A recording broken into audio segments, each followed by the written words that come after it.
Okay, what you've been waiting for since we started this course, and we are finally leaving the use of the difference quotient.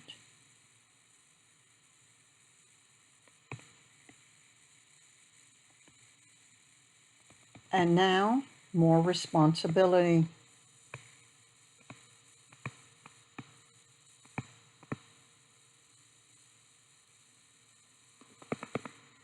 Is upon us.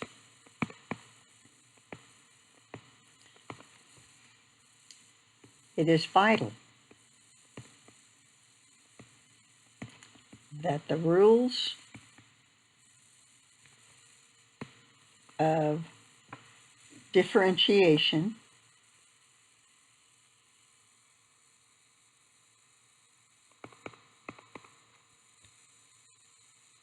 are placed in your memory forever.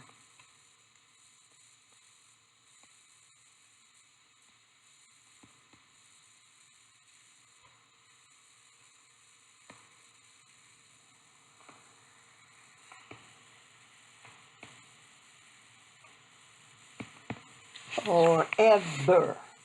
Because we can't do antiderivatives and we can't do Cal 2 when we work specifically in manipulating complex derived functions back to their original form.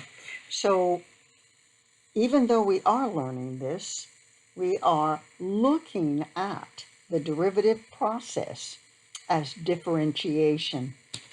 The first derivative is finding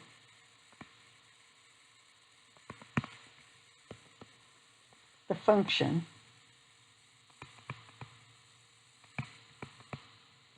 that describes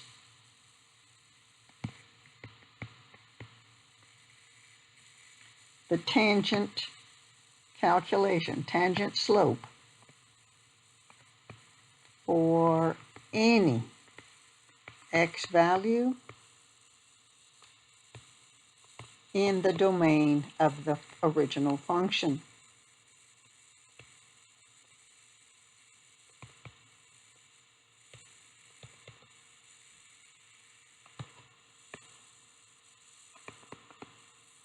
So we're taking f prime of x as a first derivative. Now we're looking at a second derivative. Second derivative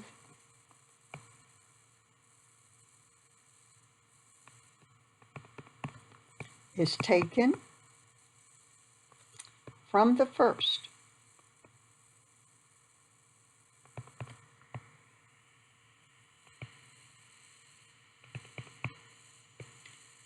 And describes the function upon acceleration. All right, upon acceleration. So we have the first and second derivatives, and each one is following the rules that you're going to learn. Rule number 1.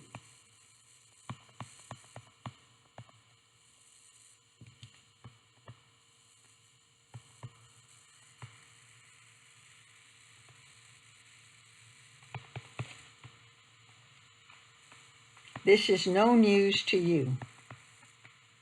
We just ended the last one understanding the rule of a straight line.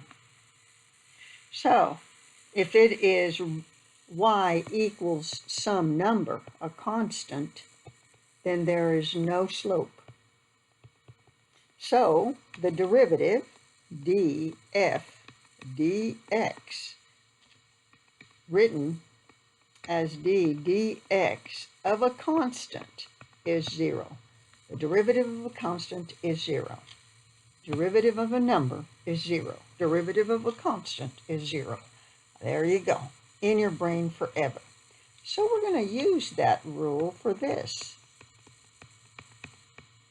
Here's a constant. So then f prime of x is, you got it, 0. And you understand that in a function, a constant only moves it up or down. You move the parabola up or down if you have a number after the variable. And that's what they're saying here. That is just the movement up or down, and slope is 0. All right, now we have the n, the derivative of a positive integer power. So this is the exponential rule.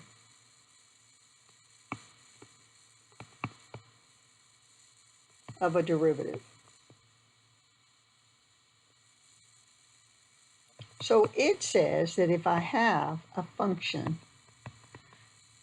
x to the n, the derivative of it is n times the variable to the n minus 1. Multiply function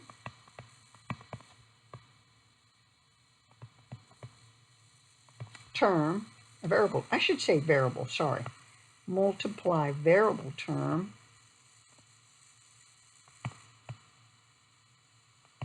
by the exponent, then subtract 1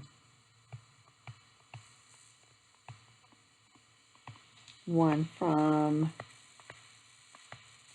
the exponent for derived.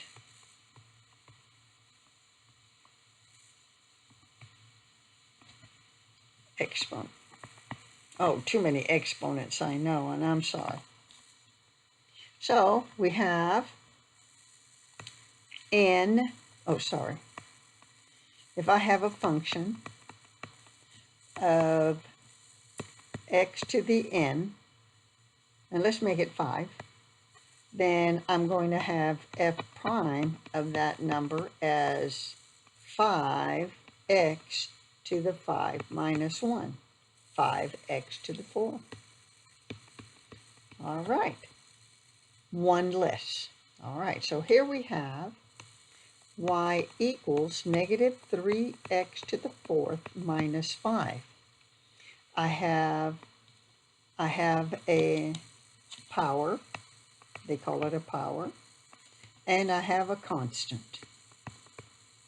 All right, so y prime is going to be 4 times the negative 3, x to the 3rd, minus a 0. Well, we don't put minus 0, so y prime is a negative 12, x to the 3rd.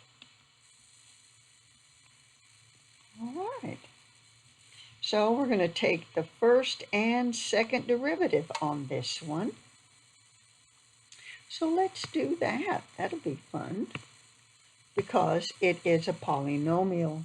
So here we have a moving function of 9t to the 4 minus 4t to the 9. So s prime is going to be 4 times the 9, 36, t to the 4 minus 1/3.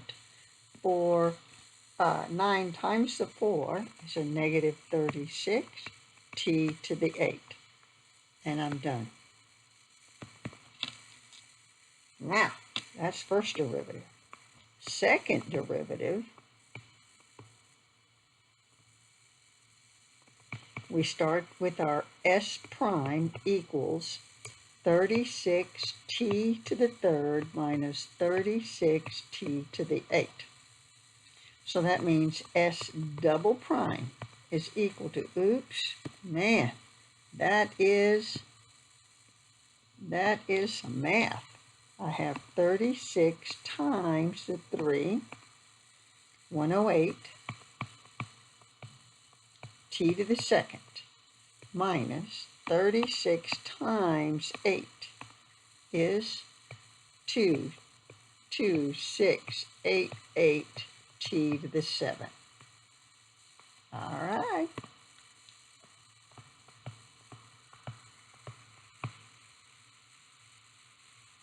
Notice I put 2 hyphens, and this one is 1. All right. So that was the two rules. We have d dx of a constant is always 0. d dx of x to the n is n times x to the n minus 1. All right. And that's the power rule or the exponential rule. And now we have a defined smaller one, which is the one I like. It's the one I grew up with, of the same thing. Okay, so now we're going to do sum, the sum rule. In the sum rule says each term of the collection is subjected to derivative.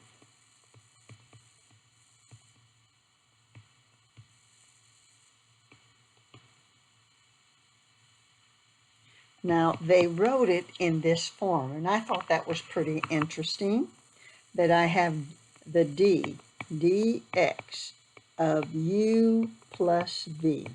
That means take the derivative of the u and add the derivative of the v, each independent.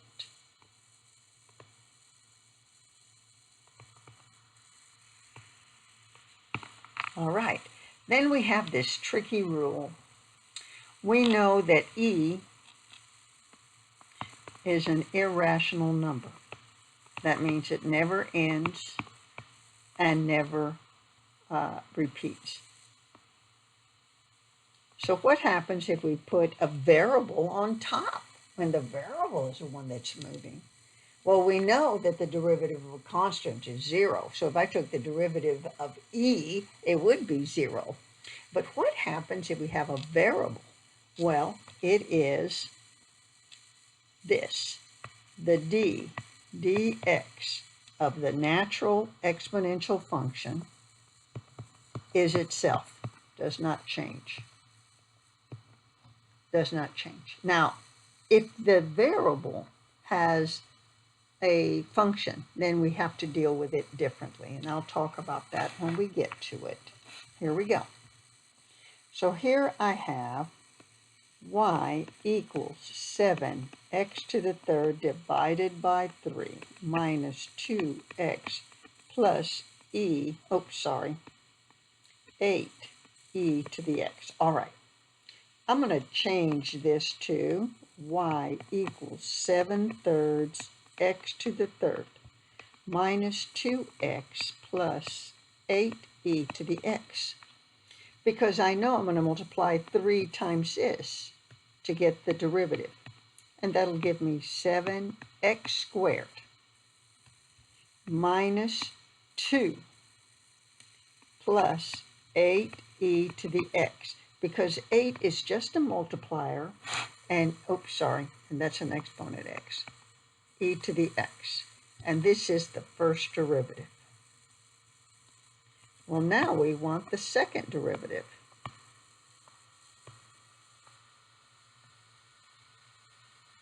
To get the second derivative, I start with the first derivative.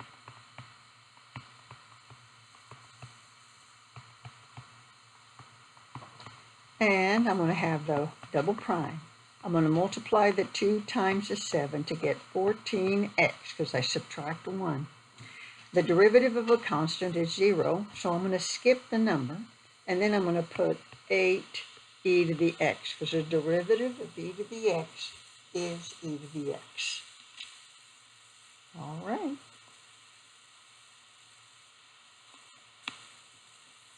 Okay, now here comes the product rule. Now this is the only one that has a memory to it, the product rule.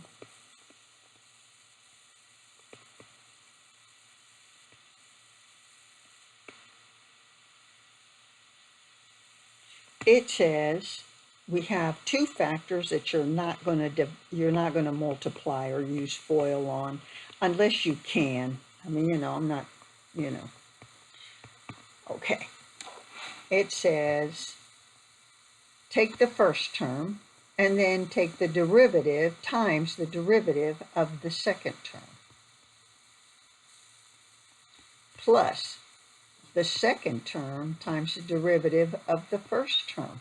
Now remember, you can do them in any fashion you want, just so long you know that you can only do one at a time and it's connected with plus because it is multiplication.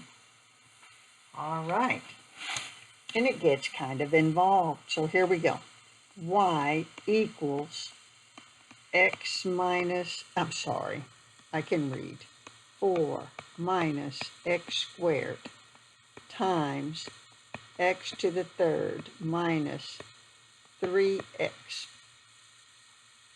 plus 4. All right, so I'm going to take the derivative. That means I'm going to keep my first term, the u, and I'm going to take the derivative, multiply by the derivative of the second. 3x squared minus 3, and the derivative of a constant is 0. Plus, I'm going to take the second term, x cubed minus 3x plus 4, times derivative of the first, which is a negative 2x, because the derivative of a constant is 0.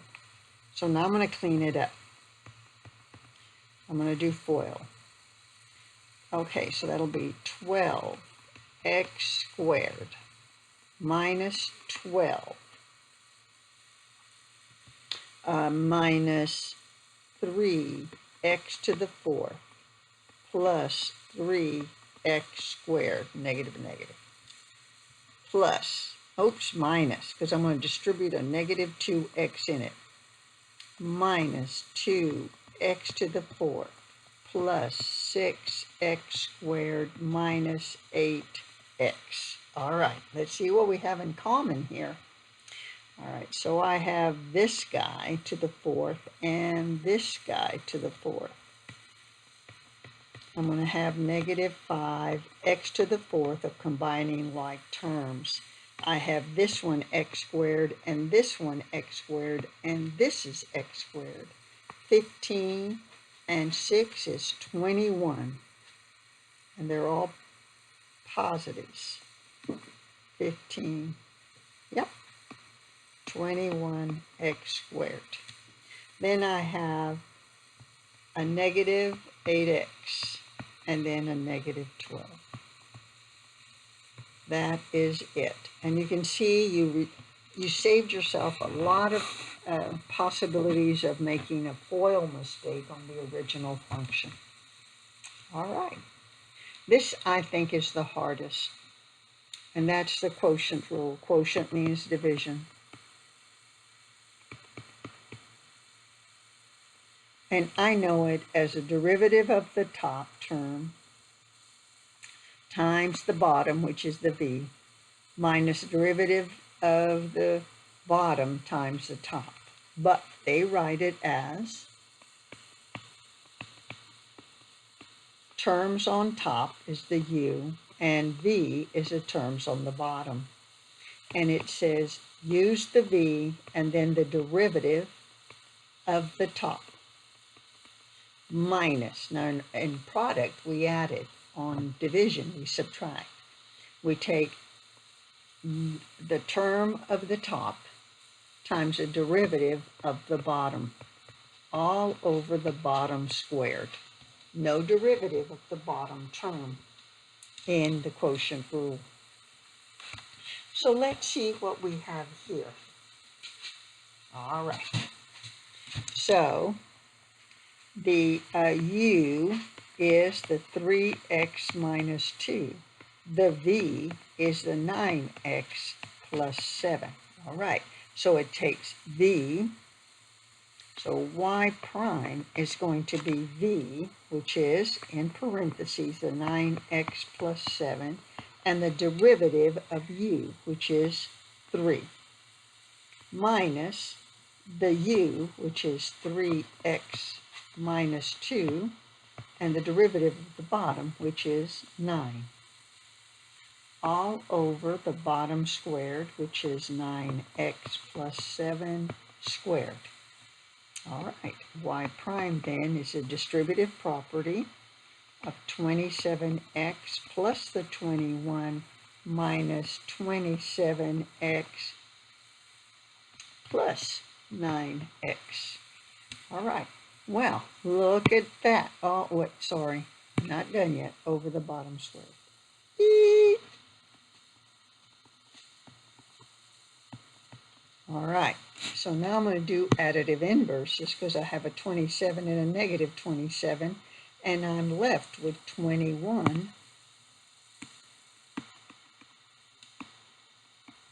plus 9x all over 9x plus 7 squared. Oh no, we can factor out a 3. And I'm going to get 3x plus the 7 over 9x plus 7.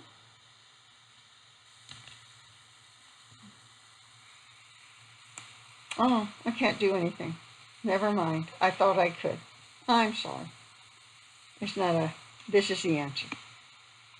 I thought I could factor it out, but I can't. Because this is over the 2. No, it's the 9 right there. And I was taking a 3 out. Okay, very good. Here's another quotient because I always think we need more quotient. So my u is 6x minus 4, and my v is x squared plus 3x. So we know we want y prime, which means I'm going to have my v times the derivative of the top minus my u times the derivative of the bottom, all over the bottom squared.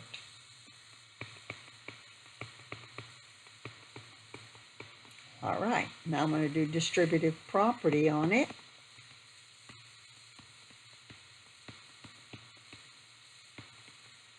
Oh, now I have FOIL.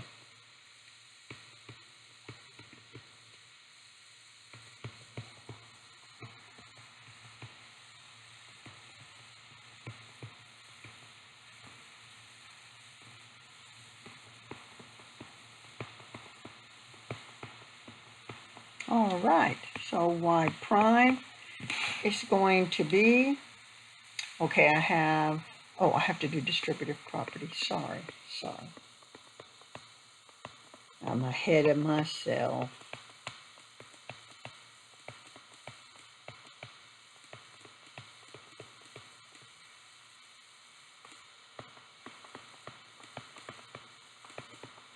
Okay, now I'm going to combine like terms. I've got this and this, so that gives me a negative 6x squared. I have 18x and negative 18x, that zeroes out, and that leaves me with 8x. And then I have plus 12.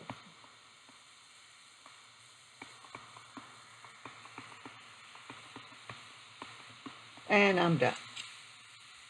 All right, so we have spent 20 some odd minutes with this, and this is serious stuff.